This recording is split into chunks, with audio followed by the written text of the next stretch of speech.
有人认为泽连斯基是中国的贵人，因为俄乌冲突对中国有利。这样的说法正确吗？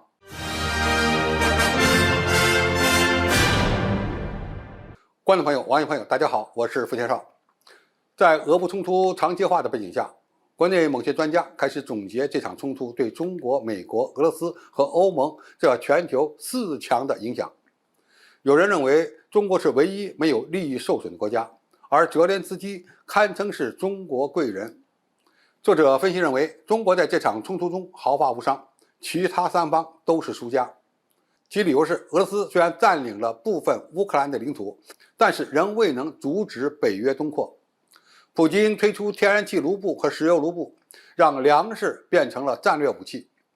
压制了乌克兰的反俄气焰。但是俄罗斯军队遭受了严重的损失，外汇储备被西方洗劫，正在失去欧洲能源市场，其国内的通胀高达17%，经济发展有可能倒退6%。第二呢，欧洲也没得到什么好处，因为欧洲被美国绑在了战车上，出现了严重的能源危机、通货膨胀，企业丧失了俄罗斯的市场，外交和军事主权被美国所把控，而且还导致欧元贬值，热钱流向美国。第三，美国虽然从表面上看是个赢家，但是这场战争严重打击了美国的霸权，也打击了美元的国际货币地位。美国激活了北约，绑架了欧洲，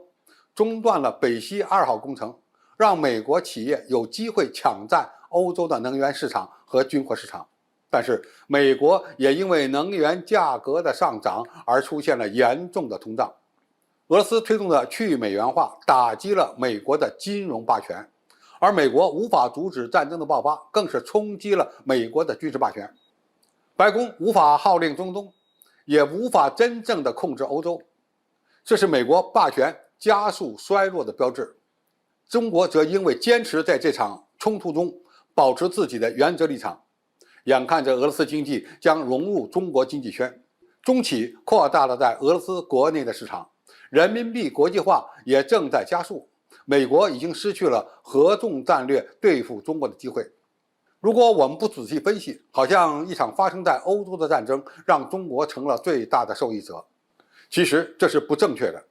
战争从来就没有赢家，对中国来说更是没有太多的好处。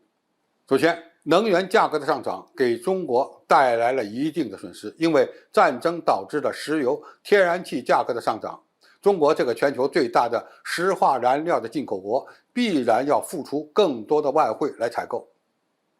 第二，逆全球化对中国也造成了一定的损失。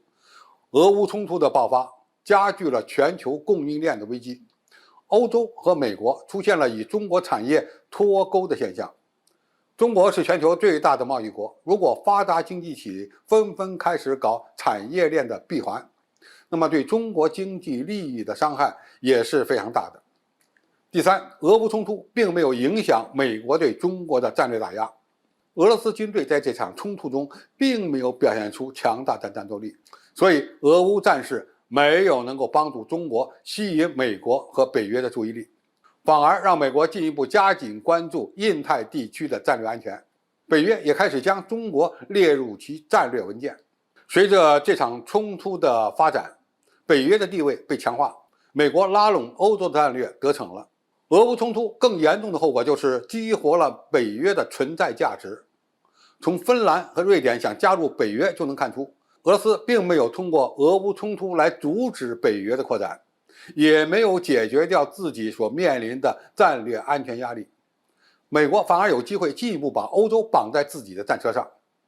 在美国绝对实力下降后，这等于给了美国利用盟友力量维持其霸权的一个机会。第五，这场冲突损害了中国“一带一路”倡议的推进。